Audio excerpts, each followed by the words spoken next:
Hello, and welcome back to another video. This is the 6th episode. Naruto was unfamiliar with luck. And when Naruto gets lucky, it doesn't go well. When Naruto is beaten on a stormy night, something strange happens. Lightning struck Naruto, but he survived. Remember to like and subscribe. Let's get this party started, shall we? Naruto Uzumaki vs Kiba Inuzuka, Hayate said as the board stopped on the two names. Kiba let out a whoop of joy as he jumped down from the railing with his dog. He quickly bounded over to his starting position and looked up expectantly at Naruto as the blonde-haired boy slowly walked down the steps. Kiba began to grow annoyed as the boy seemed to be going at a snail's pace. "Come on, Baka. Get down here so I can kick your ass," Kiba said, his voice filled with arrogance. Kurenai shook her head, slightly embarrassed by her student's antics. What Kiba didn't know was that Naruto was now contemplating ways to beat Kiba. Let's see. He is a Inuzuka, so he will probably use Tai in his clan jutsus. Shino did mention that he wasn't really pushed during their team session, but he never mentioned how Kiba trained at home. He looks pretty confident. Maybe I can use that to my advantage. Or should I just end it quickly? I don't want to reveal too much of my skills. Some of the people in this room could be my future competition. Naruto thought as he descended down the stairs. He finally reached the bottom and walked over to his starting position. He stood underneath the statue that was forming the tiger seal. "Are both competitors ready?" Hayate said in between coughs. "Hell yeah. Start so I can kick this stubby's ass," Kiba yelled. Snickers erupted around the room as their audience laughed at Kiba's insult. Naruto looked on emotionless but on the inside was seething. "Yes," Naruto said while grounding his teeth. Hayate nodded before raising his arm. Kiba started to lightly bounce on his feet while Naruto activated his lightning cloak. Hayate dropped his hand and exclaimed. "Hajime," Hayate yelled. Kiba reached inside his pocket and pulled out a pill. He threw the pills towards his dog, Akamaru, as he dropped down on all fours. "Akamaru catch," Kiba yelled as he started to charge up his jutsu. He waited several seconds before starting to activate it. "Human-beast combination, Fang passing Fang," Kiba yelled as he jumped up into the air. The boy started spin until he was just a gray blur. Akamaru caught the pill in his mouth and did the same. The two spinning gray bullets then came speeding towards Naruto. Naruto tensed as the two drills came speeding towards him. The two Inuzuka clan members did their best to confuse him as they curved all the way around the arena. More than once one would attempt to come at him from the front only to pull away at the last second to allow the other to try and hit Naruto from his back. Naruto didn't fall for their tricks though as he skillfully dodged their assaults. The two partners must have noticed this because their assaults soon turned more aggressive. Instead of using maneuvers to try and trick Naruto, they began to just try and kill the boy. But Naruto still managed to bob and weave through their drill-like attack. Kiba quickly got tired of the routine and cancelled the jutsu. He landed several feet opposite of Naruto with a sneer on his face. "Stop dodging and fight back, Dobi," Kiba yelled as he prepared to activate his jutsu once again. Naruto narrowed his eyes at the insult before starting his first set of hand signs for the match. "Lightning release, beast running," Naruto yelled as lightning chakra started to arc around his hands. The lightning struck the ground in front of him and started to take the form of 10 hounds. The hounds let out a deafening roar before charging towards the dog duo. Now it was their turn to be on the run as the Kiba and Akamaru were forced to dodge and weave between the 10 hounds. At first the duo had no problem avoiding the relatively slow hounds, but as the battle went on the beast were obviously getting quicker. There were moments when the dog duo barely managed to dodge an assault from the pack of hounds. Kiba jumped back, not a second too late, as one of the lightning hounds slammed into his earlier position. He watched as Akamaru started to struggle with dodging the hounds. He was about to jump back into the fray before he felt something heavy slam into him and force him to the ground. He tried to flip himself over but found that he couldn't move his arms or leg. The last thing he felt was a slight prickle in his neck before his whole body felt like it was struck by lightning. Naruto smirked as he watched one of his hound catch Kiba by surprise and enforce the boy onto the ground. The beast let out a loud howl before impaling his teeth into Kiba's neck. The boy began to convulse as the lightning hound pumped raw lightning chakra into the Inuzuka boy. Naruto kept up the technique for several seconds before cancelling it. Akamaru looked relieved as the hound that was seconds away from hitting him dispersed into a tiny spray of sparks. He gave a small bark thinking that his master had finally beaten the blonde-haired boy. The dog was surprised however when he turned around and saw the unconscious form of his master twitching several feet away from him. The nin dog gave a worried bark before bounding over. Naruto landed on his feet and smirked at the unconscious form of Kiba. He deactivated his lightning smirk thinking that the battle was over. His smirk dropped and his right arm shot out and grabbed the neck of a snaring Akamaru. The nin dog began to bark and bite at Naruto as it attempted to rip out its throat. Naruto gave a snarl of his own before reactivating his lightning armor over his hand. The dog's bark turned into yelps of pain as Naruto electrocuted it. Gasp erupted around the room from some of the more sensitive genin as Naruto continued to cruelly electrocute the dog. Naruto kept up his armor with a slight smirk on his face as Akamaru continued to yelp and scream. No one stopped the blonde-haired genin as he literally electrocuted the dog into unconsciousness after several minutes. He threw the unconscious body of the dog at its owner. Several of the genin, including his own teammates, were slightly disgusted at his actions. The senseis were slightly more understanding but saw that Naruto's actions were unnecessary. Akamaru was considered a ninja tool, so it was unnecessary for Naruto to be so cruel to the dog. On the other hand, the dog did attack the boy first, so he did have the right to defend himself. Hiruzen looked down upon the scene with an unreadable expression. But on the inside Hiruzen was grinning to himself. Although he felt that the brutality was unnecessary, he was very proud of Naruto at the moment. He had watched the boy train since he was able to walk, and to see him take out another ninja that was supposed to be on his level in one hit filled his old tired heart with joy. You will do great things in this future, Naruto. Whether it will be with or without the village, I do not know, Hiruzen said as he raised his hand signaling Hayate to call for a victor. Naruto Uzumaki wins, Hayate said. A group of medic nin rushed the arena and picked up the bodies of the two Inuzuka clan members. They had slight problems with Akamaru due to the excess electricity he was putting off. The team of medics then disappeared from the arena. During all of this, Naruto made his way back up to his team. As he made his way up the slightly rusted metallic look, he got an array of looks from different competitors from the Sand team. Looks of shock and surprise were clear on their face except for the stoic aura. Konoha was never known to show any unnecessary viciousness in battle. They were quick and efficient and usually didn't use such brutal methods. And to see a Konoha genin basically torture their comrade, it was a shocking sight. The other Konoha teams were slightly disgusted by Naruto's action. They were always taught to be teammate friendly and fellow Konoha nin were considered teammates. And to see one of their comrades attack and hurt an Inuzuka dog was strange and disturbing. Naruto finally made his way past the judging looks and over to his teammates. He leaned on the smooth stone wall and looked over at Hayate as he jumped back up to the railing to activate the board. He could feel his pink-haired teammate try and bore a hole into his head with her gaze. He decided to ignore her in favor for the results of the electronic board. Shino Aburame vs Zaku Abumi, Hayate yelled. Naruto grinned at finally being able to see his, who he considered to be, best friend. The said before jumped from his railing beside his remaining teammate and sensei and landed on the arena floor. He slowly strided over to Naruto's previous starting position and waited for his opponent to do the same. Zaku had spiky, dark hair and dark eyes. He wore a beige shirt with 2 black stripes and 3 prints of the kanji for death on the front of his shirt. His right arm was in a sling. Naruto recognized the boy as the one Sasuke was trying to rip the arms off of. The boy obviously remembered as he kept throwing sidelong glances at the Uchiha.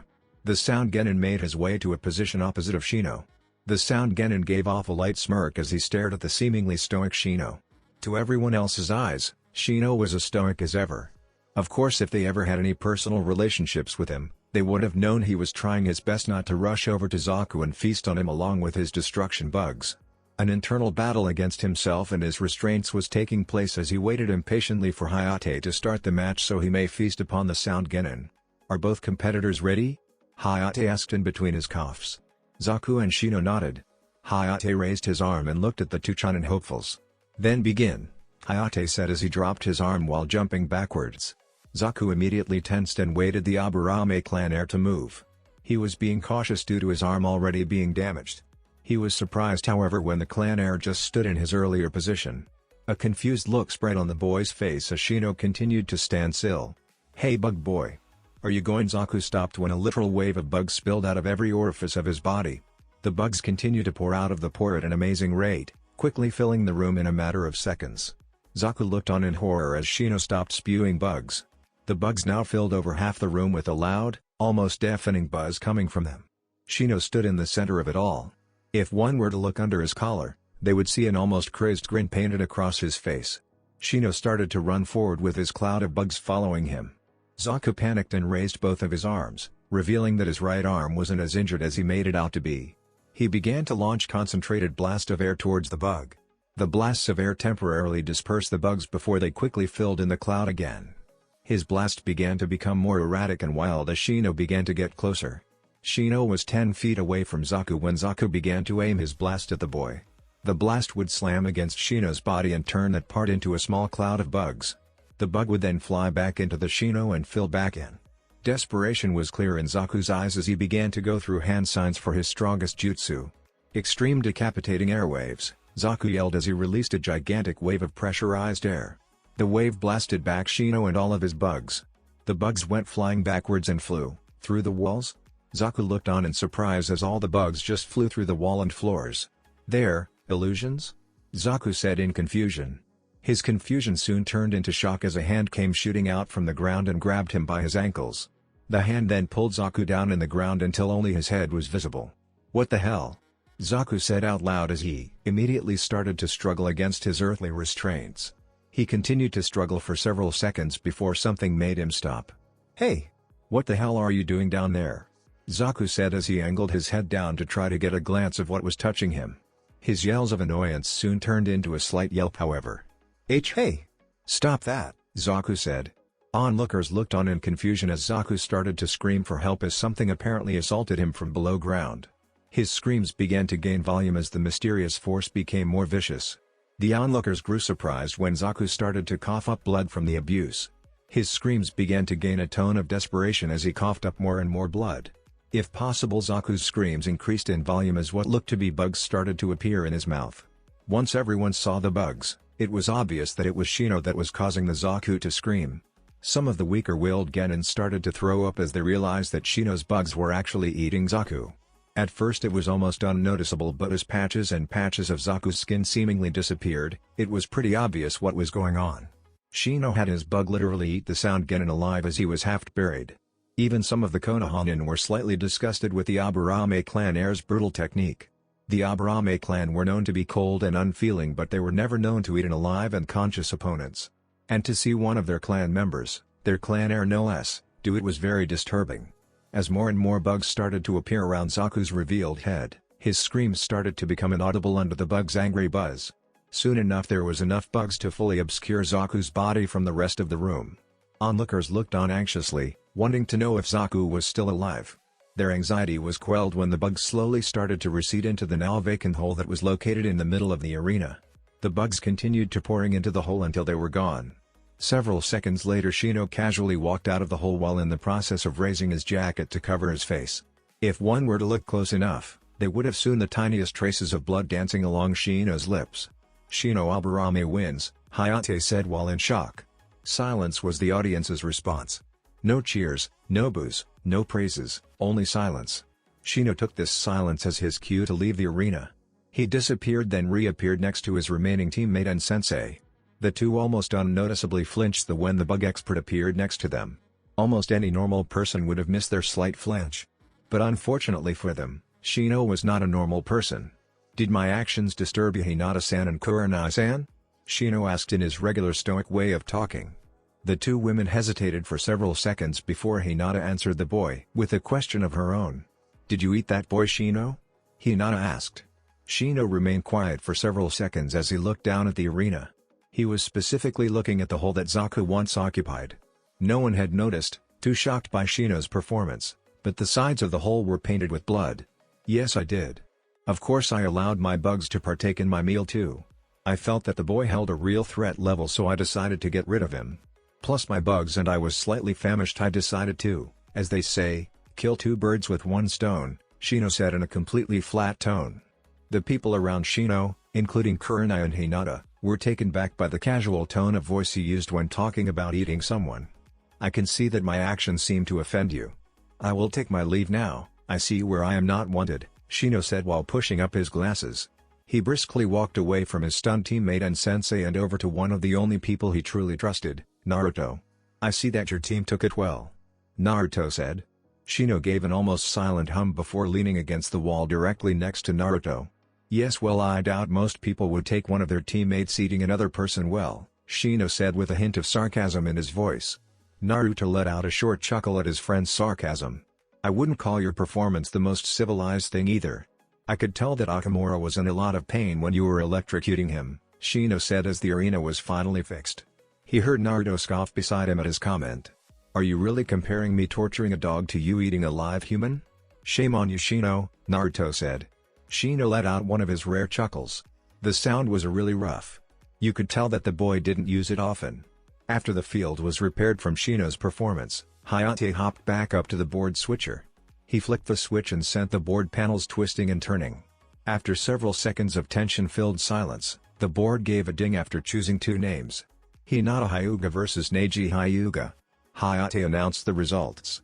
Naruto's eyes flickered over to the Hyuga heiress as an arrogant smirk appeared on her face. The girl jumped over the railing and landed neatly on the arena floor. Her branch member counterpart however decided to take the time to walk down the stairway. Neji Hyuga was considered one of the few true geniuses of the Hyuga clan. As a branch member, it was thought that it was impossible for him to compete with the main branch members. But through hard work and determination the boy managed to meet and surpass many of the main branch clan members. He had mastered and excelled in many techniques that would take regular Hyuga member years to master. Yes, it truly looked like Neji would become an amazing ninja with time and training. Of course things weren't so simple for the Hyuga clan genius. There was one thing that was holding Neji back from his true potential. A disease. No one in the Hyuga clan or the medical department had been able to diagnose or treat the disease. All they knew was that it was slowly killing him and messing with his Byakugan. The boy would have constant coughing fits that would rack his body with pain. He would feel fatigue one day and would feel perfectly fine the next. It was an unknown disease and something like that was crippling to any ninja. Neji finally made his way down to the arena floor and now stood opposite of Hinata. The boy's cool and calm demeanor seemed to be the polar opposite of the girl's arrogant and cocky demeanor. "I hope that we both have a good battle, Hinata-sama," Neji said while giving a curt bow. The Hyuga heiress sneered at the boy's kind gesture. "Shut your mouth, thrash and bow," Hinata barked out. Neji gave a look of slight hesitation before obeying the command, embarrassing the boy even further. "Are both competitors ready?" Hayate asked. "Feel bad for the Hyuga boy." Neji nodded and slowly dropped into a loose gentle fist stance. Hinata responded with her own yes and dropped into a stance of her own. "Then begin," Hayate said as he jumped back. The two Hyuga clan members dashed towards the middle of the arena with their fingertips blazing with chakra. The two met in the middle with an explosion of chakra as their fingertips met. The two locked eyes with both of their Byakugans blazing. Neji was the first to respond as he spun on his feet around Hinata and attempted to land a hit on the base of Hinata's spine in an attempt to end the match quick. His strike was dodged when Hinata jumped forward, making him hit nothing but air. Hinata landed several feet away and spun towards the already charging Neji. He was upon her in seconds as he sent another gentle fist strike to her stomach. The Hyuga heiress sidestepped the chakra-filled strike and responded with one of her own aimed straight towards Neji's heart. The boy swiped away the lethal attack and managed to land a hit on the girl's arm. She let out a brief yell of pain as her left arm was rendered useless. She jumped back to gain distance from the branch member. She growled and began to forcefully reopen her closed tenketsu. She had to stop in the middle of the process however when she saw Neji charging towards her once again. "I apologize, Hinata-sama, but I'm trying to end this match as quick and painless as possible. The council will be very disappointed if you were to be deeply injured," Neji said as he sent several strikes to Hinata's stomach. The girl began to quickly duck and weave between the hits while throwing some of her own at Neji.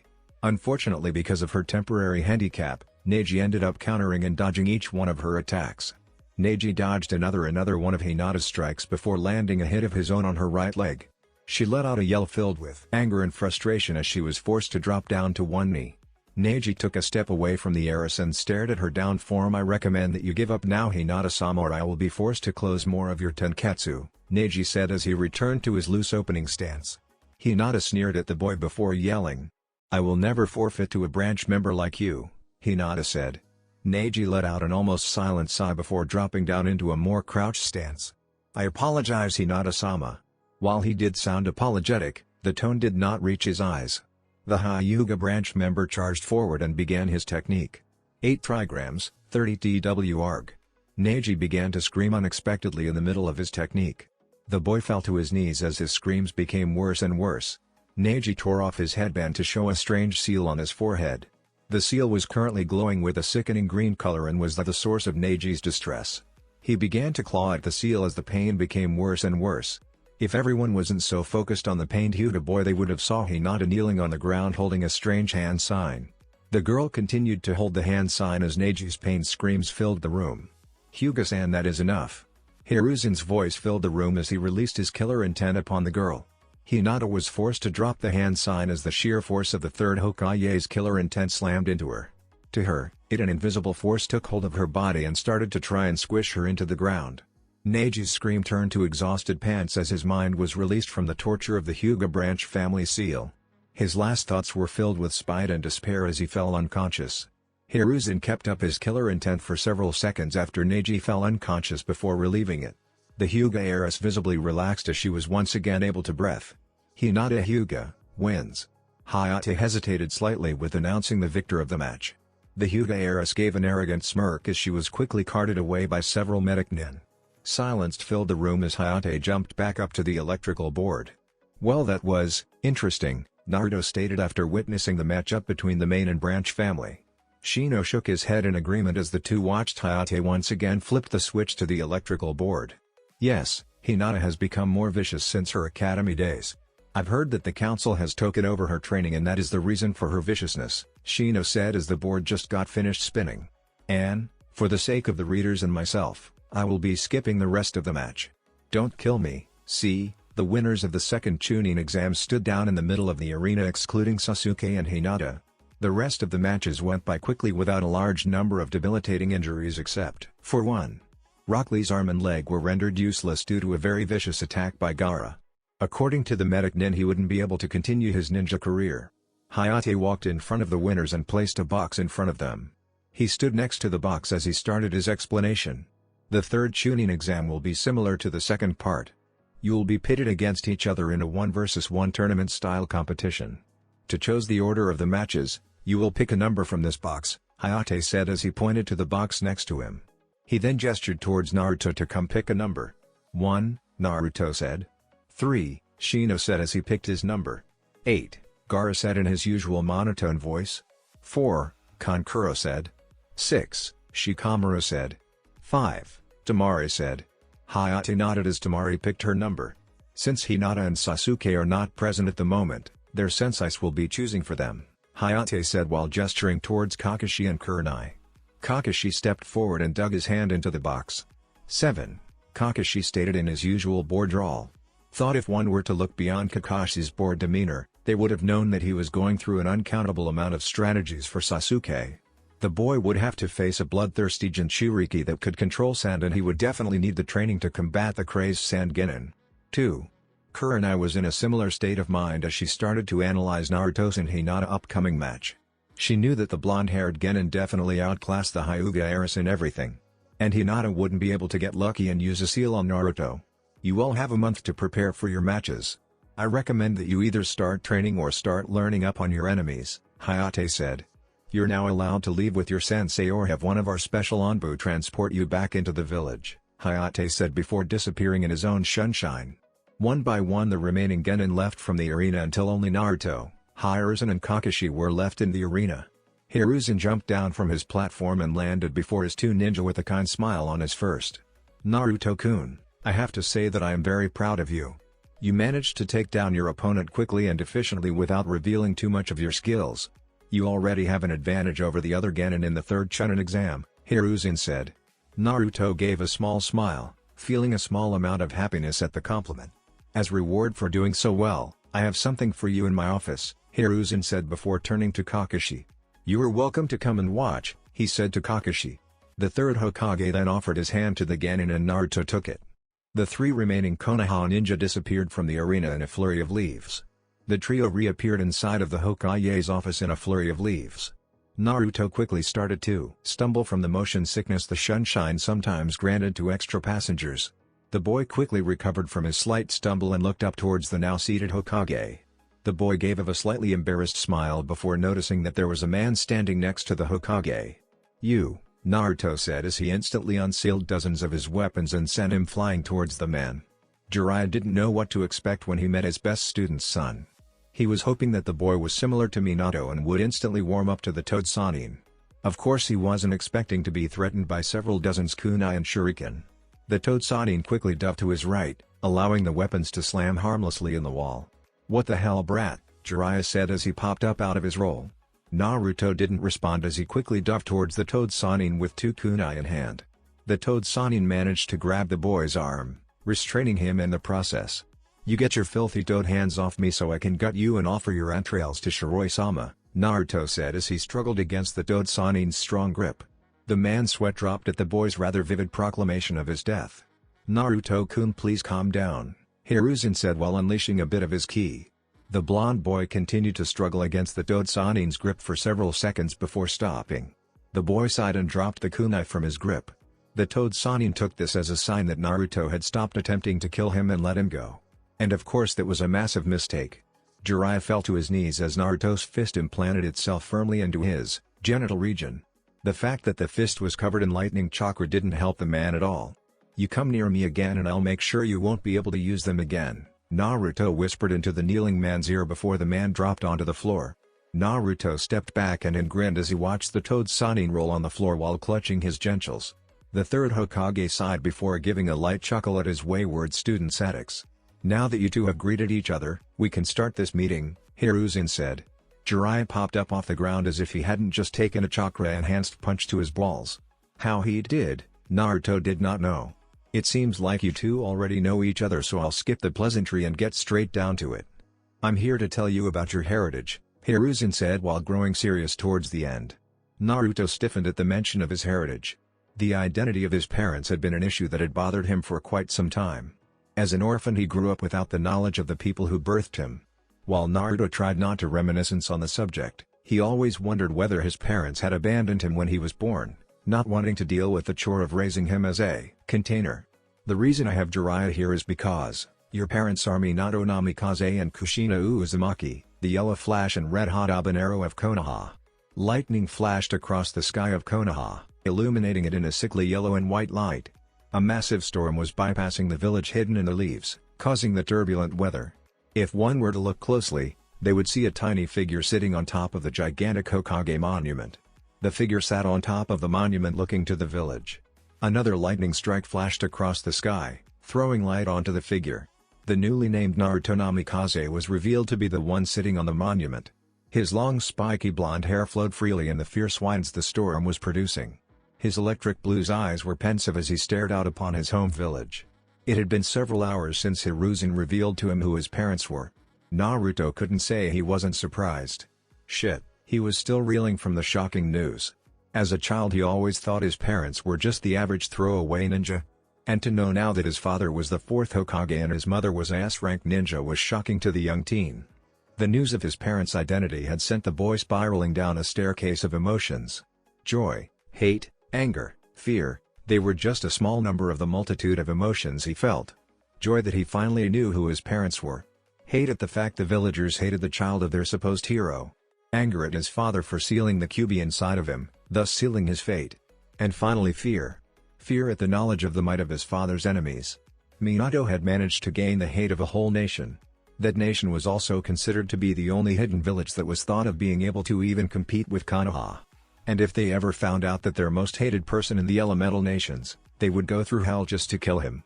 And that's why we find Naruto sitting on top of the monument. He needed some time to calm himself and get his thoughts together. His raging emotions and feelings were making him unfocused. Naruto continued to stare onto the village as another lightning flash illuminated the village. He could see tiny flickers of motion as the patrol ninja dutifully did their jobs and patrolled the villagers. He could see the odd drunk civilian stumbling down the street after a hard night of partying. He could see the whole village from his vantage point. It slightly sickened him to look down on the village like this. The village that treated him like shit, as if he was lesser than them. Naruto had no doubt in his mind that if he chose to reveal his heritage, it would instantly change the opinions of him to several of the villagers. He knew that if he revealed his heritage he could and would gain the love and adoration of almost all of the villagers. He could be seen as hero this village had never seen if only he'd just reveal his heritage. But Naruto didn't want that. He didn't want the love of the people that mentally, physically and emotionally torture him for all of his childhood. He knew that love wouldn't be genuine. The respect and fear that his father once had would only be transferred to him. Instead of kicking it, they would attempt to kiss his ass if only for a chance for Naruto to reward him. No, he didn't want that at all. In reality, all he wanted to do was make his mom and dad proud. They both sacrificed their lives for him to live and he would be damned if he spit on their sacrifice, even though it cost him a terrible childhood. Naruto sighed as his whirlwind of emotions continued to raise inside of his chest. He was hoping the impending thunderstorm would help to calm him, but obviously it was not. Instead of calming him, it only increased the power of the emotional whirlwind that was Naruto. He finally decided to just let sleep take him as he leaned against the cold rock of the Hokage monument. While it wasn't the most comfortable bed in the world, but Naruto's mind was too hazed by tiredness to even notice. He managed to see one last lightning strike flash across the sky before succumbing to sleep. Naruto woke up as the bright rays of the yellow sun pierced through the remaining clouds. He groaned and rolled over, hoping that the covers on his bed would cover the rays. He made a grab for his blankets but blinked when he didn't feel anything. As a matter of fact, his normally comfortable bed felt awfully hard now. Naruto sighed when he realized that he had fallen asleep on top of the Hokage monument. He stood up and groaned as he stretched his sore and tired muscles. He let out a loud yawn before starting to make his way down towards the village. He made a slow trot down the mountain and into the slowly awakening village. He watched as early risers known as shopkeepers started to prepare their shops for business for today. As he passed the shops, the owners would stop their preparations to glare at him for several seconds as he walked by. Fortunately for them, Naruto was too tired to try and retaliate against the villagers. Naruto managed to find his way back to his apartment and opened the wooden door that led to his house. When he entered it, he was met with silence, making him think that Amai was either still asleep or had left early. And considering how much that girl hated mornings, he guessed she was still sound asleep. Naruto went to his room and quickly stripped himself of his dirty clothes and entered his shower. He turned on the shower and sighed in relief as the warm water hit his skin. The blonde-haired boy just stood in that same place as the warm water continued to hit him. Once he finally felt the motivation to clean himself, he did just that. After stepping out of the shower and getting dressed, he collapsed onto his bed, succumbing to sleep once again. Naruto woke to the feeling of extremely cold water being dumped on his frame. He shot up from his bed with a loud yell and started to throw random lightning strikes around his room. He didn't stop until he heard the satisfying yelp of pain from his intruder. Naruto landed on his bed and shook the water out of his head and eyes. Once the water was gone, he could finally see his assailant. Jiraiya of the Sannin was sitting on his ass, swatting at the fire that had sprung up due to Naruto's lightning. The fire started at his chest and was slowly spreading to the rest of his clothes. The toad Sannin quickly flopped over on his stomach and began to roll and scream on Naruto's bedroom floor. Naruto growled at Jiraiya for several seconds before sighing. He got up from his bed and walked over to his dresser, avoiding the still rolling Jiraiya. He quickly put on a t-shirt and his jacket and pants over it. He then walked out of the room, but not before sending another lightning strike streaking into Jiraiya's ass. Naruto walked out of the room and towards the kitchen. He smelled the wonderful cooking of Amai. He entered the kitchen to see Amai standing over the stove cooking something that smelled delicious and Jiraiya sitting at the table writing in a small notebook. "Hey Gaki. Sorry fo argh." Jiraiya wasn't able to finish his sentence because he once again found Naruto's fist buried deeply into his privates. Tears started to fall from his eyes as he fell to the ground with a high-pitched squeak. He could faintly feel Naruto grab him by his hair and drag him towards the door. He heard the door open through the haze of pain and felt himself go flying for several seconds. Moments later he was reconnected with the harsh loving ground. Naruto slammed the door when he saw Jiraiya slam into the ground. He sighed in annoyance, wishing that he could do a bit more damage to the Sannin. Unfortunately the man's position and the gap in power between the two inhibited him from doing so. Naruto walked back over to the table and flashed a smile to Amai as she set a huge pile of food in front of him. He then quickly inhaled the food off the plate. Several food-filled plates, Naruto exited the apartment, relatively happy, after giving Amai a goodbye hug. Naruto managed to take 3 steps out of his apartment before his happiness wore out. The cause of the disappearance of his happiness was one Sannin sitting at the bottom of his steps, leering and giggling at each and every female that passed. A continuous streak of blood was flowing down his cheek and filling in a crack in the ground. Of course the man temporarily stopped his leering when he heard Naruto exit his apartment. "Hey Gaki. Took you long enough. It's time to start your training. I heard you were fighting the Hyuga Heiress, so we have a whole lot to cover. I've thought up some strategies and ith." Jiraiya stopped his ramblings when he saw Naruto walk right by him. Jiraiya was about to go and try to catch the boy, but he stopped when Naruto suddenly disappeared from his sight. Naruto continued his walk down his stairs and past the rambling toad Sannin. After taking several steps past the man and hearing that he didn't stop, Naruto quickly activated his jacket's ability and hopped onto the roofs. Naruto continued his roof hopping until he was very far away from his apartment and by proxy Jiraiya. He jumped down off the roof and onto the streets, deactivating his jutsu in the process, causing the civilians he landed around to jump back. Of course Naruto paid their shocked faces no mind as he continued his mindless journey through Konoha. Naruto had about 4 weeks to prepare for his fight against Hinata. Of course he was confident of his skills to beat the heiress. The girl was low Chunin level at her best.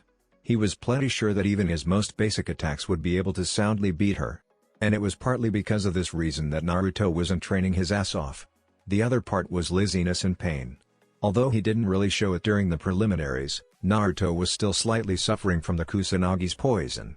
While Hiruzen's doctors managed to extract some of the poison, most of it was already absorbed by Naruto's bloodstream. Kyuubi managed to negate most of the lethal properties the poison carried but seemed to have ignored the pain the poison caused. The poison made its presence known as an aching, hammering pain in his stomach. Naruto was snapped out of his thoughts by a very loud and girlish scream. He turned around only to see a fairly attractive civilian woman withdraw her foot from Jiraiya's crouch. The man was currently on his knees, clutching his probably bruised testicles with tears streaming down his cheeks. "Pervert!" the woman screamed before slapping Jiraiya across and walking away briskly. The man remained crouched in the middle of the street for several seconds before hopping back to his feet as if nothing happened. And of course he then noticed Naruto standing only several yards away. "Gaki! Stop running away from me," Jiraiya said before starting to jog towards the blonde-haired boy. Naruto sighed and attempted to just turn around and walk away as if he didn't notice the annoying Dode Sannin following him. Of course Naruto's attempt was interrupted when he slammed into someone. Naruto promptly fell to the ground, lacking the momentum to stay up or knock his assailant down. "Ah, I apologize Naruto-san," a soft voice said. Naruto looked up from his down position. There he saw a calm Neji holding his hand out towards him. Naruto stared at the hand for several seconds before accepting it and being picked up off the ground. "It's okay Neji. It was my fault for not watching where I was going," Naruto said, deciding to be polite since Neji was doing the same. Neji nodded and was about to continue his journey to wherever when a loud and boisterous voice stopped him. "I've finally caught you. Oh, are you talking to your Hyuga friend?" Jiraiya said as he literally jumped into the middle of the conversation. Neji only slightly flinched from the Dode Sannin's intrusion while Naruto released a very loud growl. "Why do you insist on following me?" Naruto squeezed out through clenched teeth at the Dode Sannin while Neji looked on curiously. Jiraiya seemed almost oblivious to Naruto's anger as he responded. "Because we need to start your training. If you want to be able to defeat that Hyuga chick, your teammate and that sand brat, you're going to need my help," Jiraiya said as if he was explaining the obvious. "And I already told you. I do not need your help," Naruto said while putting emphasis on every word on the sentence. Jiraiya was really starting to bother him with the constant demands of training. Jiraiya was about to respond but he was interrupted by a soft voice. "If I may," Neji said simply as he looked between the two bickering parties. Neither spoke so Neji took that as his sign to continue. "After watching Naruto-san's performance during the Chunin exam, I am almost positive that Naruto could thoroughly handle most of the genin participating, including Hinata-sama and Sasuke-san. Although Naruto-san, learning from a Sannin is a once-in-a-lifetime opportunity that does not come to many people. I would urge you to look past Jiraiya-sama's rather eccentric behavior and take up his offer of painting," Neji said. Jiraiya and Naruto remained silent for several seconds, waiting for either to break to silence, before Naruto huffed in annoyance. "Fine. Meet me at Training Ground 7 in 2 hours, Naruto said with no small amount of annoyance in his voice. Jiraiya flashed him a victorious grin before disappearing in a sunshine. "I really hate that man," Naruto grumbled under his breath. "Ah, but still the chance to receive any level of training from any three of the Sannin is a huge benefit." "I think you made the right decision," Neji said. Naruto continued to grumble under his breath while looking away from Neji. "Well, I'll take this as my signal to leave. I was nice seeing you Naruto-san," Neji said. He heard Naruto release a low goodbye before continuing his annual walk with Hanabi. Neji let out a silent curse when he realized that he had completely forgotten about the girl. Jiraiya's interruption had made him completely forget that he was supposed to be leading Hanabi around Konoha. He turned around quickly, hoping that the girl hadn't gone too far. Fortunately for him, he found Hanabi immediately. But interestingly enough, she was in a very weird situation. Once Naruto finally got out of the little funk Jiraiya had caused him, he began to walk away. He stopped however when he felt a pair of eyes boring into his back. He quickly spun around and looked in the direction where he felt the feeling from. To his surprise, his eyes met with the pale pupil the size of another Hyuga clan member. This one was slightly younger than himself and was obviously female. She has dark brown hair with long parted bangs with a single lock of hair falling into her face. She was seen wearing a sleeveless, blue V-neck shirt, with mesh armor underneath and blue shorts and sandals. The young girl didn't turn away when Naruto's eyes met hers. If anything, her gaze became even more intense. And frantically it was making Naruto feel a little uncomfortable. He never had anybody stare at him with such intensity in their eyes. Can I help you?" Naruto asked the girl. Silence was his only greeting as the girl continued to stare at him. Naruto was saved from his awkward situation however when Neji came jogging back over towards the pair. "I apologize once again Naruto-san. I did not mean to leave Hanabi-sama with you all of a sudden," Neji said while addressing Naruto. He then turned to the now revealed Hanabi. "Now let's continue our walk Hanabi-sama," Neji said while placing his hand on Hanabi's shoulder. Hanabi seemed to not have taken notice of Neji's presence as she continued to stare at Naruto. Her gaze was intense and carried an enormous amount of curiosity that was all pointed at Naruto. It seemed like the girl was trying to piece together the blonde-haired boy. "Hanabi-sama we really moves what is your name?" the girl suddenly demanded in the middle of Neji's sentence. The two older genin were shocked at the girl's demand. Naruto was shocked that this obvious high-ranked Hyuga was demanding his name. The Hyuga were known to be the most prestigious and therefore arrogant clan in Konoha. They were not known to involve themselves in the business of commoners. And to the Hyuga, Naruto was one of the commonest. Neji was shocked because Hanabi was showing some rather odd behavior for being, well Hanabi. While she always headstrong and talkative around the manor, she would usually stay quiet around strangers unless they had something that interested her. So to ask Naruto his name was to show that Naruto had interested her a lot. "What?" Naruto asked slightly shocked from the sudden question. The girl scoffed at his shock and repeated the question. "What is your name?" Hanabi with once again but with a little more force in her voice this time. Naruto scowled at her forceful tone and responded with one of his own. "You know it's polite to give your name before you go demanding someone else's," Naruto said. The scowl on Hanabi's face deepened even further at Naruto's unhelpful comment. The two very stubborn personalities continued to stare at each other. Neither wanted to back down and admit defeat to the other. The standoff ended with Hanabi finally letting out a sigh of defeat and breaking eye contact Naruto. Naruto smirked and waited for the girl to introduce, even though he already knew her name. "Fine. My name is Hanabi Hyuga. Now what is your name, commoner?" Hanabi asked with no small amount of spite in her voice. Hanabi was not used to be talked back or down to. As one of the two Hyuga princesses, she was treated as royalty inside and outside the clan compound. The only people considered higher than her in the clan would be her father and only certain veteran members of the council. "Oh, I apologize, princess. I should have recognized you early. I hope that you can overlook this poor commoner's mistake," Naruto said, obviously mocking the girl's pompous attitude. Hanabi picked up on his sarcasm and snarled at him. "I am getting tired of your insolence, now tell me your name." Hanabi all but screamed in the middle of the street. At this point a crowd had gathered to watch one of the Hyuga princesses confront Naruto. Hushed whispers spread throughout the crowd as they waited with bated breath for Naruto's response. "You know I'm very curious on why you would want to know the name of such a commoner as myself. I always thought princesses didn't bother themselves with the business of commoners," Naruto said as his smirk slowly increased into a wild grin. Hanabi didn't seem to take his comment well as she began to shake uncontrollably. All eyes were on her as her shaking became worse and worse.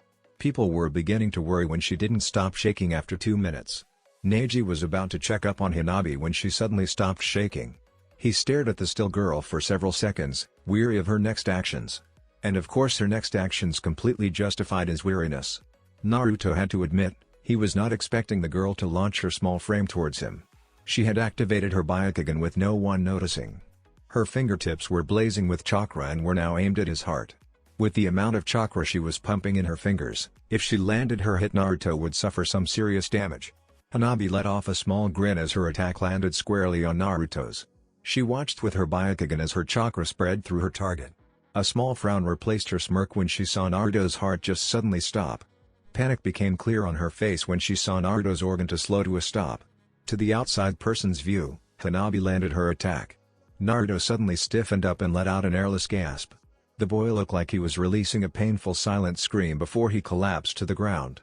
Everyone stared in shock as Naruto started to convulse on the ground as if he was having a seizure.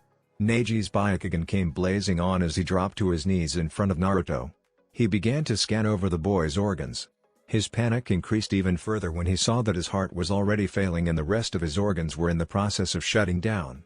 Neji wasted no time and scooped the injured Naruto in his arms. He allowed his chakra to flood through his legs and went blasting towards the hospital, forgetting about Hanabi for the second time today. Hanabi was shocked when her hit actually landed on the blonde-haired boy. She hadn't realized she was pumping that much chakra into her strike. She thought that once she hit him, her chakra would disperse harmlessly throughout his body or at the worst, close off one or two of his tenketsu. Unfortunately for Naruto, her recent spar with her father had left her fairly high-strung. Her added annoyance and her high-strungness had made her unconsciously pump enough chakra into her fingertips to effectively kill two men. Hanabi was snapped out of her shock when she felt a heavy hand land on her shoulder. She looked up into the slits of a Katonbu mask. "I'm pretty sure Hokage-sama would like to hear about this situation from a first-hand view," the Anbu said unemotionally. Hanabi didn't even have a chance to reply before she reappeared in front of the Hokage's office door. The secretary didn't even flinch at their sudden appearance, only giving them a lazy wave of her hand to show that they were allowed to enter. The Katonbu opened the door and let her into the room. Hanabi let out an involuntary shiver when she saw Hiruzen sitting at his desk shifting through a thick stack of papers. While the man now didn't look all that intimidating, Hanabi knew that under that mask of innocence, a war-aged warrior was just waiting to come out. And with the information she held at the moment, she doubted that aged warrior would be very nice to her. "Ah, Kat-san. Why have you let Hanabi-chan into my office today?" Hiruzen asked with a kind smile on his face. Hanabi started to feel a little more reassured when she saw that kind smile. A person who could produce a smile like that couldn't get too mad, right? Right? Hanabi-sama assaulted Naruto-san in the street several minutes ago. Hanabi demanded Naruto-san's name and Naruto refused the demand. In her anger at being denied, she struck at his heart with a juken that was filled with enough chakra to kill a man. I activated my Byakugan and saw that Naruto's heart was ruptured and his other main organs were already starting to fail.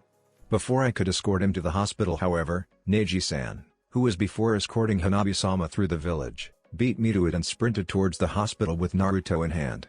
I sent Bird to tell him if he planned to try and further harm Naruto-san. But at the speed and direction Neji-san was traveling at, Naruto-san should reach the hospital in time to receive proper treatment. Kat explained in a completely neutral voice. Throughout the conversation, Hiruzen's killer intent was slowly rising. Hanabi felt her chances slip away more and more as the once kind smile on Hiruzen's face morph into, well, a very pissed-off scowl. "I see. Kat-san, you are dismissed," Hiruzen said. The Katonbu bowed and disappeared in a sunshine, leaving Hanabi alone in the room with a very pissed-off Hokage. "Hyuga-san. Do you have any idea of what you did?" Hanabi heard Hiruzen's voice thunder through the room. She attempted to speak but found she couldn't even speak. "I simply put a commoner in his place." Hanabi regretted those words as soon as they left her mouth. Hiruzen's ki came crashing down on her shoulders. His ki took the form of an immense weight that seemed to be crushing her. Her breathing was cut, she and body started to tremble as the pressure became worse. "You've endangered the village through your petty actions. You could have potentially ended the lives of everyone in the village." Hiruzen berated Hanabi as if he was talking to a child. With each word Hanabi could feel the pressure increase. By this point Hanabi's tears freely fell from her eyes. Hanabi couldn't even spit out a sentence as Hiruzen's ki continued to all but crush her.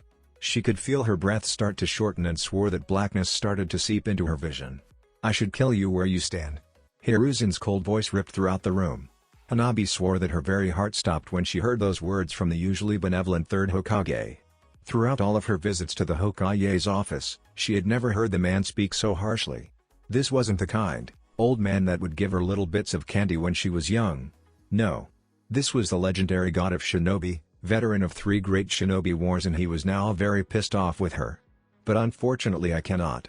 Hanabi swore that she could hear disappointment in his voice when he said that. "Your clan on the other hand will have to face the consequences. I cannot allow such an heinous attack on my ninja go unpunished. My village." "Rat-san, please call Hiyashi-san to my office," Hiruzen said. Hanabi felt no better after this statement. Because she knew that if Hiruzen didn't kill, her father would. Naruto let out a groan of annoyance when he felt the telltale dripping of water on his, signifying that he was back in his mindscape. He was lying face down in a puddle of the murky sewer waters that made up most of his mindscape.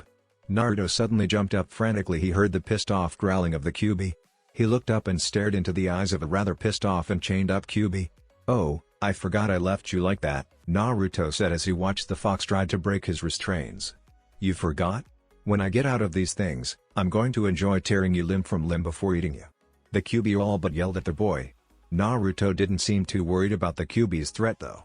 The blonde-haired just took a seat in front of the cage and watched as Kyuubi continued to jerk against its restraints. Can you stop whining and tell me how long will it take for you to heal me? Naruto asked. Kyuubi continued to struggle in its bindings for several more seconds before stopping and staring at Naruto. Even now you show how truly pathetic you are. You got hit by a little girl and now you need my help to not die. Pathetic Ningen. Kyuubi basically spat out at Naruto. Surprisingly, Naruto made no attempt to retaliate towards the fox. Naruto knew that he shouldn't have let that girl hit him. He had let his guard down, not expecting such a violent reaction from just a little teasing. Of course, in his mind that was not a very valid excuse. The harsh truth was that he got severely incapacitated by a girl several years younger than him and now he was paying the consequences. It was not something he was exactly proud with, but there was no use whining about it now. Are you going to answer my question or do I have to force you to answer it? Naruto asked while increasing the strength of the restraints. Kyuubi released a growl and stared at Naruto with pure murder in its eyes. Naruto knew that angering the Kyuubi while he was injured probably wasn't the best course of action. The fox was an immortal entity of hate that was made of demonic chakra while he himself was just a lowly genin. But Kyuubi insisted on insulting and mocking the boy in his own mindscape, which probably wasn't the smartest idea it had made in a while. Of course Naruto would never admit it, but he held a small amount of animosity towards the beast after learning about his heritage. Kyuubi was responsible for his parents' death, and while Naruto didn't outright hate the demon, he still held a small amount of spite towards it. It will take me several hours to heal you from your pathetic injuries. The girl managed to overload your heart with chakra, forcing it to stop and slightly rupture. I have to purge your heart of her chakra then heal the damage, Kyuubi said. Naruto nodded, conjured himself up a comfortable chair and took a seat in it. He then fixed a heavy stare on Kyuubi. The blonde-haired shinobi stared at the beast in silence for several minutes of deafening silence. Why did you attack the village? Naruto asked suddenly. He would be lying if he said that he wasn't curious. From what he had read up on the tailed beast, they weren't known to randomly attack villagers. And it was reported that the Kyuubi had seemingly disappeared over a decade before its attack on Konoha. Because I felt like it, was Kyuubi's agitated response. By the tone of voice it was using, Naruto could tell that this was probably a sensitive topic for the beast. I doubt that's that actually reason. It was documented that you weren't seen for over a decade, then suddenly you appear in the middle of Konoha. It doesn't make any sense, Naruto said. My reasons are my own and a pathetic Ningen like you does not deserve to know. Now be quiet and allow me to rest, Kyuubi said. It then got comfortable, well as comfortable as a gigantic demon fox tied up by lightning restraints can get. You know, eventually you will have to tell me why you attacked the village. Even if I have to force it out of you, Naruto said. Kyuubi seemed to ignore his threat in favor of getting more rest. Naruto, seeing that he wasn't going to get an answer out of the beast, decided to get some rest himself. Hiyashi Hyuga always thought of himself to be very well in control of his emotions. He had watched his father sacrifice himself on the battlefields of the Third Great Shinobi War and did not even bat an eye. He readily sacrificed his brother, the only remaining member of his close family, for the betterment of the clan and himself, and didn't even flinch. He even took part in the poisoning and eventual death of the mother of his own wife while not tipping off the Hokage or his daughter. But when a Nanbu appeared in his office and relayed to him that his daughter had apparently assaulted the Jinchuriki and his clan would now have to pay dearly for her mistake, he mask-slipped, well, broke would be a better word. Hiyashi bursted past the shocked secretary and into the Hiruzen's office. I demand to know why my daughter. Hiyashi trailed off when he was hit with the full brunt of Hiruzen's killer intent. Hiyashi had never felt such a powerful presence pressed down on him before. Even during his time in the wars, he had never faced this amount of ki. But the ki Hiruzen was producing now was terrifying. Hiyashi could honestly say that he had never felt such an amount of fear for no man than at this moment. It was only due to years of emotional training that allowed him to somewhat withstand that oppressing feeling. Hiyashi, you will do better if you watch your mouth when in my presence. I am your Hokage and you will treat me as such. Now sit down and wait for me to explain the situation, Hiruzen said in a harsh voice. Hiyashi, still in slight shock from Hiruzen's display, simply nodded and took his seat next to still trembling daughter. Now, as probably already know, Hanabi-san attacked and hospitalized one of my ninja. From what I have heard from my Anbu and Hanabi demanded the name of her victim, and when he did not give it to him, she took him by surprise and struck at his heart with a Juken strike, Hiruzen said. Hiyashi's eyes landed on his daughters and she shivered in fear when she saw them. Usually I would allow your clan's council to deal with this issue, but the fact that she attacked our Jinchuriki and almost killed him. We have no idea how powerful the Yondaime's seal. If Uzumaki-san were have died from that strike, the Kyuubi could have been released instantly in the middle of the market district. Do you have any idea how much damage the beast would do before we would even have a chance to attempt to subdue it? Do you? Hiruzen asked. Hiyashi could feel his daughter trembling even more next to him. It seemed like the reality of the situation was hitting her once again. And it is because of the severity of this situation, I will be taking personal action towards the Hyuga clan.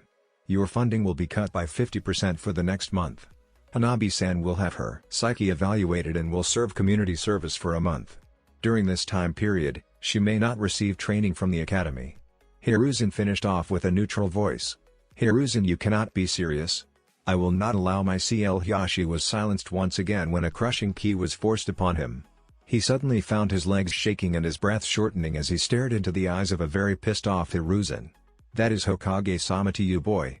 I think you're forgetting who you are talking to at the moment. I am the Hokage and you will obey me. You're lucky that your punishment is this lenient. I have overlooked many of your clan's problem, including that seal that is forcing half of your clan to be slaves. You talk out of line once more and I shall recall my support for your clan and allow the daimyo to deal with you. Now are we clear? Hiruzen shouted at the man. It would be an understatement to say the man was beyond surprised. He had never seen the man act like this. The old man was usually calm and docile, trying to avoid inner conflict as much as possible. But it seemed like the nice old man persona Hiruzen had built up over the years was finally starting to break down. The High Council will not like this, Hiyashi said as the last bits of resistance left him. It was futile to resist the Hokage's will. Even though the council still held a large amount of power, the Hokage's word was still law. If the council disagrees, they can come take up with me personally. Now if you excuse me, Hiyashi, I have someone to visit in the hospital. And I expect Hanabi-san will be doing the same in the upcoming week with a sincere and accepted apology in hand. If not, then even more severe consequences will befall your daughter, you and your clan. Do we understand? His response were two slow nods from the Hyuga duo. Hiruzen gave his own curt nod before swiftly walking out the room. The council will definitely not like this, Hiyashi mumbled out before walking out the room with his still shocked daughter in tow. Naruto awoke to the sound of a beeping machine, bright white lights and the smell of anesthetics. He tried to sit up but stopped his endeavor when he felt the massive amount of soreness that was occupying his body. He now registered the many pipes and tubes that were running in and out of his body. There was also a weird device placed directly on his chest.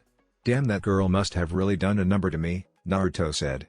He heard her chuckling next to him and slowly turned his head until he met the eyes of Hiruzen. Yes, she did.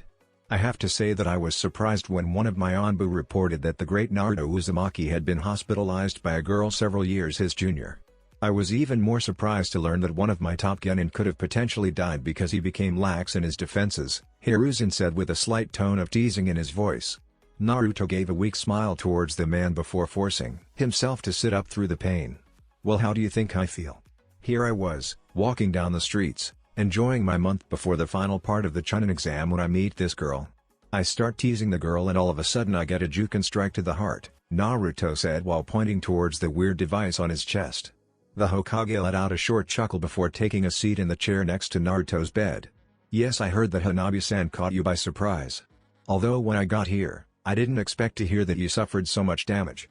Doctors say that your hair was literally ruptured while your other organs were going through blood and oxygen deprivation. I have no doubt that if it wasn't for Kyuubi, you would be dead now, Hiruzen said. For the past couple of months, Hiruzen had tried to silently influence Naruto into using the Kyuubi's chakra. He could tell that the boy was very reluctant against using the demon's chakra but thought that it would be the best if he learned how to utilize it. The power would allow him access to greater power and would therefore boost Konoha's own military might. Again, and with complete control over lightning chakra was great, but on with that plus the Kyuubi's chakra was even better. This was also one of the reasons he had recalled Jiraiya back into the village. He was hoping that the man's presence around Naruto would sway the boy to give in and learn how to use the beast's power. You doubt me too much, old man. I would have pulled through, Kyuubi or no Kyuubi, Naruto said while putting on a brave face. On the inside though he was screaming in pain. His chest was pulsing with pain. His muscles would burn with sweet agony every single time he so much as twist. Every breath was bittersweet as he got his much needed oxygen but at the price of extreme pain occupying his lungs. I'm sure you would, Naruto-kun. I'm sure you would. But now you have to get your rest. You have the Chunin exams in 3 weeks and you need to be in the best condition possible. I would hate to have to hold you back as a genin for another year because you were too injured to perform at your best, Hiruzen said.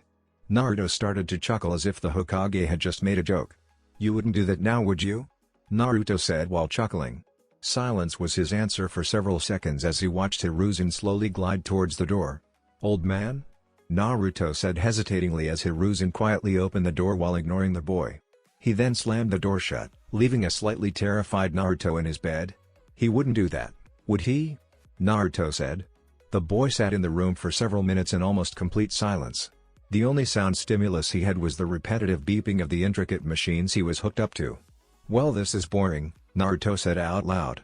Luckily for him, his boredom was sated. Though not in the way he probably was expecting. Naruto-kun. Naruto heard a shrill scream before he let out a small grunt as a weight slammed into his chest. Hey, Amai-chan, Naruto said as he gave the blonde-haired girl a small smile. His smile didn't seem to appease the girl, however, as she continued to give Naruto a troubled look. What happened to you? Who did this?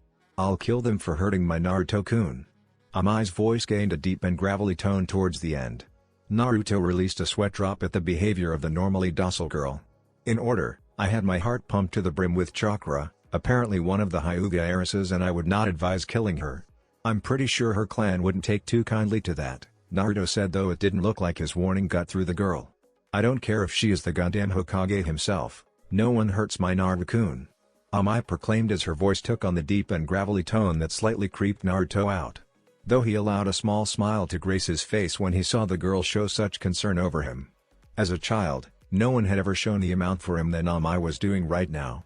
Well, civilian girl, if you want to hurt me so bad, I'm right here. A young female voice ranged out from the door.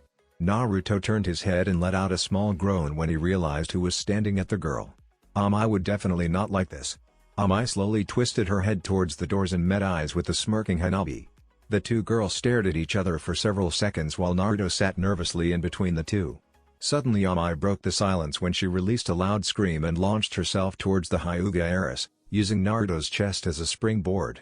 Hanabi was caught by surprise as the civilian girl crashed into her chest and sent her tumbling to the ground. Amai got up and straddled the dazed girl's hips. She then began to throw wild punches towards the downed girl. Surprisingly, she managed to land a few good hits to the girl's head before several Juken strikes to arms left them useless. Hanabi pushed the defenseless girl off of her and aimed a Juken strike directly towards her chest. Her chest would have landed and killed Amai if it wasn't for a strong hand landing on her wrist and thus restraining her. Daughter, even though this civilian girl attacked you first, the clan can no longer risk any more killings, Hiyashi said to his daughter. Hanabi looked back with conflict in her eyes, but her father's stern gaze silenced even further protest. Hanabi got up from her kneeled position and looked down on Amai. Amai quickly got up as well, with a little struggle due to not having usage of her arms, and stared down the Hyuga heiress. The girl looked like she was prepared to jump at the other girl again, but a loud cough from Naruto stopped her. Amai, I think that's enough. Wouldn't want to scare off our guest, would we? Naruto said. Amai stared at him for several seconds before sighing and walking back to his side. She quickly climbed onto his bed and on his lap and stared at the Hyuga duo. Naruto let a small blush dust his cheeks at his and Amai's position. Well, Hyuga-san, Princess Sama, I can't say that I was expecting to see you two in my quaint little room, Naruto said with no small amount of sarcasm in his voice. Amai let a small smile grace her face as she saw that Naruto's words irritated the two. Ah yes, well, due to Hanabi's rather childish behavior, the Hokage has ordered that she apologize you in person. I, myself, think that this is rather useless and a waste of both our times, Hiyashi said. Naruto released a short chuckle and looked at the man with a weird look on his face. Yes, well, I appreciate this. I also think that a simple apology for almost killing someone and putting them in a hospital is a waste of my time, Naruto said, once again with his voice filled with sarcasm. Hiyashi didn't seem to catch this fact as he nodded along with Naruto's ideas. I'm glad that you are civilized enough to see my view. Now, if you don't mind, we will be taking our leave. Let us go, Hanabi, Hiyashi said before turning to the door. Hanabi shot Amai one last spiteful look before following her father towards the door. Hyuga-san, where do you think you are going? I didn't get my apology yet, Naruto said as a smirk appeared on his face. Hiyashi turned around and stared at Naruto with a forced smile placed on his face. "But Uzumaki-san, I thought we came to the agreement that this apology is useless and therefore should not be carried through with," Hiyashi said as he tried to reason with the boy while containing his temper. He had promised the Hokage that he would try not the anger or get angry at the boy. Unfortunately for him, Naruto was not making it easy for him. "Yes, even though I have deemed this apology to be useless, it would still help me feel better if Hanabi-chan here apologized for her actions," Naruto said while giving the duo a million-watt smile. Hiyashi began to visibly shake as he tried his best to contain his anger. After several seconds of deep breathing, Hiyashi managed to calm himself. "If it will make you feel better," Hiyashi forced out through clenched teeth. Hanabi looked at her father in shock but obeyed when she saw the look her father was giving her. She stepped towards the bed where Naruto and Amai sat smirking at her. She looked as if she wanted to lunge towards the bed and kill the duo, but a loud cough from her father stopped her. She took several calming breaths before forcing her apology through her teeth. "I apologize, Uzumaki-san," Hanabi said. "Apologize for what?" Naruto said in a sing-song voice. Amai swore she could see steam rising from the girl's ears. "For attacking and almost killing you," Hanabi forced out once again. "Now put it all together," Naruto said. It took every fiber of Hanabi's discipline and being to not jump up and permanently end Naruto's life at that moment. "I apologize for attacking and almost killing you," Hanabi basically screamed. Naruto nodded and he pat the head of the laughing Amai in his lap.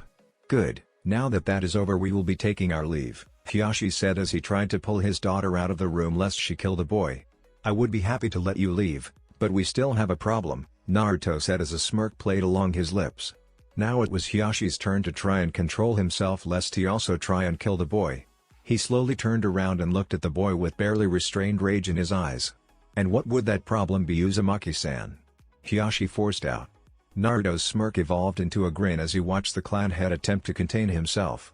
"You see, while Hanabi did apologize, and I have no doubt in my mind that it was completely genuine, I don't accept the apology," Naruto said. This statement had the effect of freezing almost everyone in the room and sending Amai into a fit of giggles. Silence and Amai's silent giggles were the only things audible in the room. The Hyuga duo looked at the boy with a shocked look present on both of their faces. "You what?" Hanabi screamed, her own self-control breaking under Naruto's assault. "I don't accept the apology." "So it technically doesn't count," Naruto said. "Look here, boy. My daughter lowered herself to apologize to scum like you, so it does not matter if you accept it or not," Hiyashi said as he pointed his finger towards the boy. "Actually, Hiyashi-kun, it does matter," a voice said from behind Hiyashi. The occupants of the room turned around and saw a smirking Hiruzen standing in the doorway. Hiyashi's shocked face showed that he couldn't believe the man. I mean Hokage-sama, I thought we had an agreement. Hanabi apology, so we have upkept our end of the deal," Hiyashi pleaded with the man. Though by the smirk that was dancing across the old man's lips, his pleading would not work. But if you remember correctly, I clearly said sincere and accepted apology. And Naruto-kun here is obviously not accepting the apology," Hiruzen said. Hiyashi could basically feel Naruto's shit-eating grin on his back as he stared at the Hokage with distress clear in his eyes. He could feel his daughter's horror-filled stare on him as the situation continued to spiral out of control for the duo. "Hokage-sama, these terms are ridiculous. This boy could just refuse to accept my daughter's apology and we would be punished because of this boy's ignorance," Hiyashi yelled. "And whose fault is that for accepting such foolish terms?" Hiruzen said. It once again took all of his self-trained discipline for Hiyashi not to strike out towards the man. His anger was visible as the emotion raged in his eyes. Hiruzen ignored the apparent anger, however, in favor for addressing Naruto. "Now if you would excuse us, Naruto-kun, Hiyashi and I have several important issues to discuss. Hopefully Hanabi-san here will take this time to convince you to accept her apology," Hiruzen said. Naruto nodded towards the man before Hiruzen quickly exited the room with a pissed-off Hiyashi in tow. As soon as the duo left the room, Naruto bursted out in a fit of laughter. The sight of a pissed-off and confused Hiyashi was too much for him to bear. He had tried his best to antagonize the uptight man and his daughter during the conversation, and it was obvious that it had worked. The man and his daughter looked as if they wanted to murder the boy. To be honest, Naruto did not expect the whole not accepting the apology thing to work. It was just a half-baked attempt to piss off the duo. Of course he wasn't expecting the Hokage to come and actually back up his idea. He wasn't complaining though. Having one of the Hyuga heiress basically under his thumb until he accepted her apology would take away his boredom. "I demand that you accept my apology." Naruto was snapped out of his musings by Hanabi's loud yell. He looked down at the pointing girl and smirked at her visible anger. "You know, Hanabi-chan, I would love to accept your apology, but I don't believe that you are being completely genuine. And it would go against my own morals to accept an apology that was not completely genuine," Naruto said. When she heard Naruto say this, something inside Hanabi snapped. She found her legs tensing up before she once again was flying towards Naruto. Amai let out a short gasp when she saw Hanabi jump towards her and Naruto with murderous intent in her eyes. She felt a pair of hands land on her shoulders and found herself airborne for several seconds before she landed comfortably in a chair next to Naruto's hospital bed. Naruto was prepared this time when Hanabi launched herself at him. He quickly threw Amai out of the way, not wanting her to get hurt in this short battle. He then let a thin layer of his lightning coat surround him, effectively short-circuiting every single machine he was hooked up to. He then grabbed Hanabi's outstretched wrist before her hand could make contact with his chest once again, stopping and leaving her suspended in the air. He then began to channel a small amount of his potent lightning chakra into the girl to give her a small shock.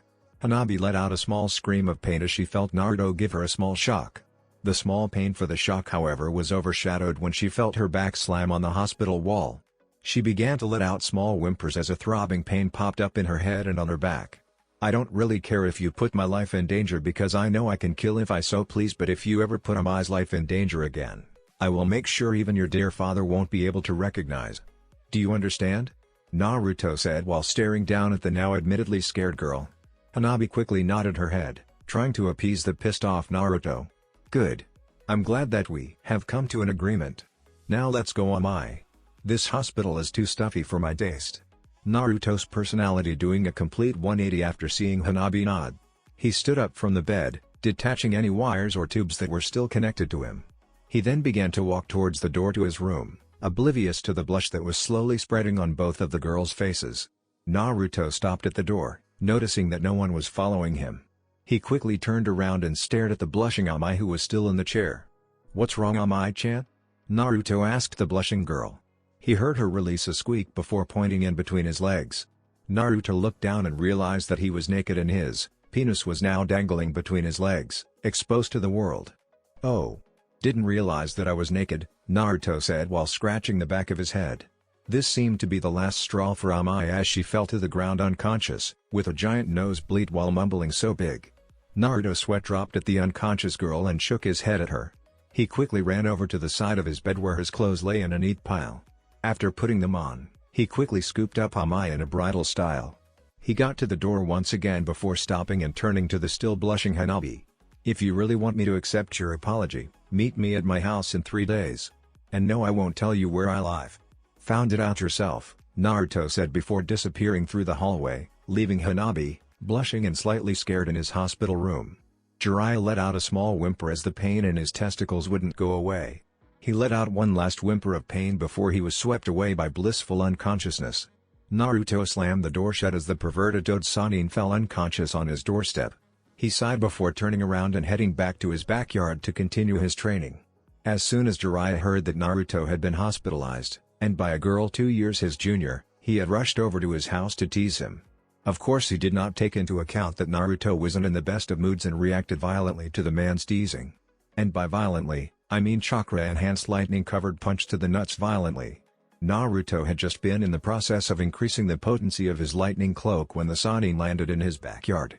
The man then began to lightly tease and make fun of him, unaware of the anger that was silently boiling beneath the skin of the seemingly calm blonde.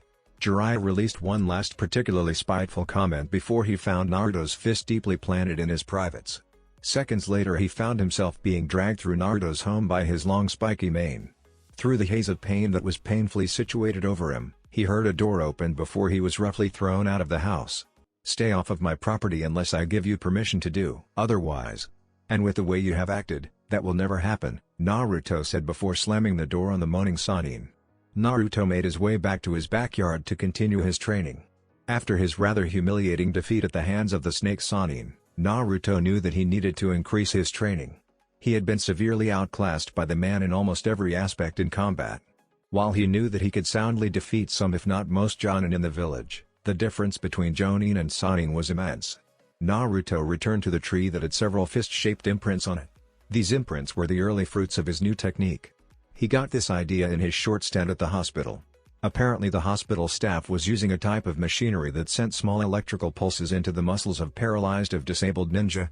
Once the muscles received these pulses, the muscles would contract, forcing the paralyzed or disabled to perform an action. The process was called electrical muscle stimulation, aka EMS. Naruto realized that with his own electrical powers, he was basically a humanized EMS machine. He also realized that if he sent strong electrical pulses filled with chakra into his muscles, he could exponentially increase the strength of his muscles. Naruto had been using a very watered-down version of this technique when he sending his chakra to augment his movements.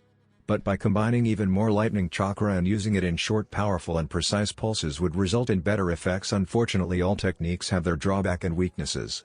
This technique's drawback was the damage it did to his body. While Naruto's body was usually always exposed to lightning chakra, this technique would be forcing powerful burst of it into his chakra, nerve and muscles nodes and fibers. This would force them to stretch to the near breaking point and cause him excruciating massive amounts of pain.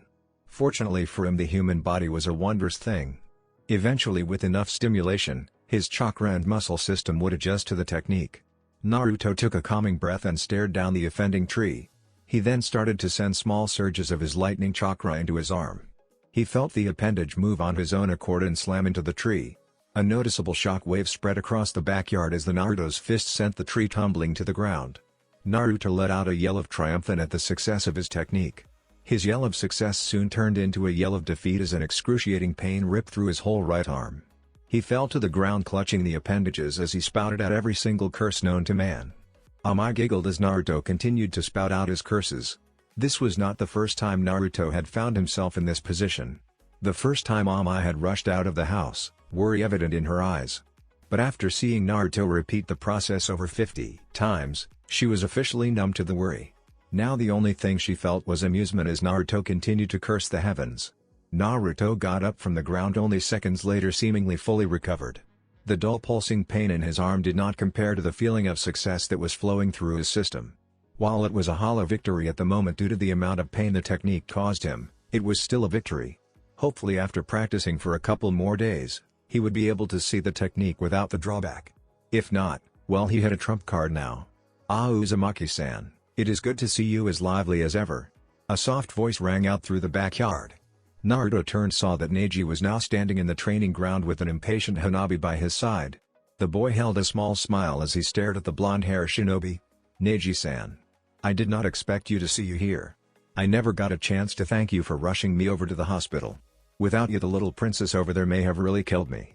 Neji lightly chuckled at the comment while Hanabi seemed to take offense as she let out a huff of anger. "Yes, well, Hanabi-sama all but demanded that I follow her to her match so that she would have a witness when she defeated you. So I really had no other choice but to follow her here. And think nothing of it, Naruto-san. I would be faulting on my duty as a Konohana if I allowed my juniors to die," Neji said in his ever-polite voice. Naruto was about to respond, but Hanabi's patience seemed to have run out at the moment. "Enough of this useless banter. I came here to defeat Uzumaki and restore honor to our clan. And I will not wait any longer as you two gossip about like little girls." Hanabi screamed at the two. Naruto blinked owlishly as Neji quietly apologized to the now seething girl. "Well, if the princess is so eager to start our match, who am I to delay her?" Naruto said. Hanabi didn't seem to catch the massive amounts of sarcasm in his voice as she nodded her head in agreement. "Yes. Now let us begin. This backyard is large enough to accommodate our battle," she said as she dropped down into the classic Juken stance. Naruto simply smirked at her while standing in a relaxed stance with his hands to his sides. Hanabi seemed to be confused at his extremely lax stance. "Are you not ready to fight Uzumaki-san? I understand if you're scared to see the Juken in action again." Hanabi sighed with a slight haughtiness to her voice. Naruto addressed the girl in a lazy drawl. "Oh, I'm perfectly ready to fight you. It's just that I feel no need to use any of my taijutsu forms to face such an insignificant opponent as yourself. Wouldn't want to overexert myself before the exams, right?" Naruto asked with a cheery smile. Neji began to slowly edge away from the long-haired girl as he swore he could literally see steam rising from the girl's head. Hanabi continued to stare at Naruto with pure hate in her eyes for several seconds before she released a yell and charged at him. "Don't underestimate me!" Hanabi screamed as she charged Naruto, her fingertips ablaze with chakra. Naruto continued to stare at the girl with his cheerful smile as she got closer and closer. Hanabi got within 3 feet of Naruto when she suddenly planted her feet and thrusted her arm up forward, aiming straight for Naruto's chest. Her anger was replaced when confident when she saw that Naruto had yet to move as her strike came closer and closer. There was no possible way he could dodge it now. Unfortunately for Hanabi, there was a way. A look of confusion spread across her face as she hit nothing but air. She felt a rush of wind whip across her back and her eyes widened. She turned around only to come face to face with a smirking Hanabi-chan.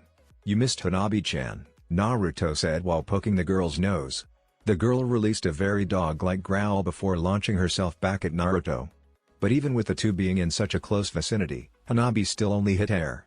She quickly spun around, forming a claw with her hand, hoping that the infuriating blonde man was behind her and she could get the drop on him. Unfortunately for her, she missed once again. She froze when she heard Naruto right behind her and could feel his breath on the back of her neck. His breath sent a shiver down her spine as the blonde ninja looked down on the girl. "Missed once again, Hanabi-hime. Now it's my turn to play," Hanabi heard Naruto said before she felt a hand land on the back of her neck. Seconds later, her world erupted in pain as Naruto channeled his lightning chakra directly in the girl. Her body started to spasm uncontrollably as Naruto continued to pump his raw chakra into the girl.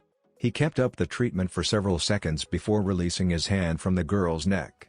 She fell to the ground in a pile of flesh and limbs, moaning in pain. "You need to learn something, Hanabi. You are not better than me, nor will you ever be better. You are lower than the very dust beneath my shoes.